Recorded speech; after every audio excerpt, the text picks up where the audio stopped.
ओम साई राम।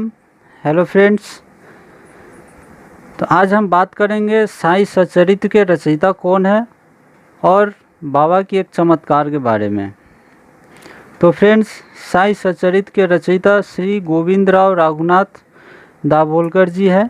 इन्होंने साईं बाबा की लीला को साई सच्चरित्र में वर्णन किए हैं और साई सच्चरित्र में पहला अध्याय में गेहूं पीसने की कथा का वर्णन किया गया है, जो इस प्रकार है। सन 1910 में एक दिन प्रातःकाल श्री साईं बाबा मुंह हाथ धोने के पश्चात चक्की पीसने की तैयारी करने लगे।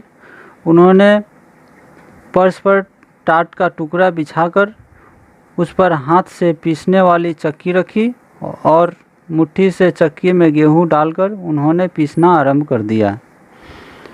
वहाँ पर खड़े सभी भक्त सोचने लगे कि बाबा को चक्की पीसने से क्या लाभ, उनके पास तो कोई है भी नहीं और वे अपना निर्वाह भी भिक्षावृत्ति द्वारा करते हैं।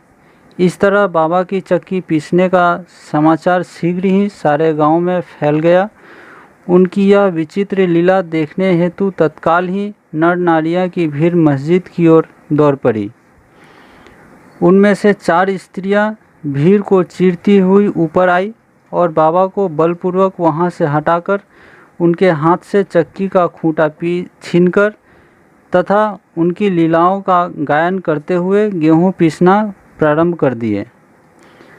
जब गेहूं पूरा पीसा हो जाता है तो बाबा सबको आदेश देते हैं, इस आटे को ले जाकर गांव की सीमा पर बिखेर दो।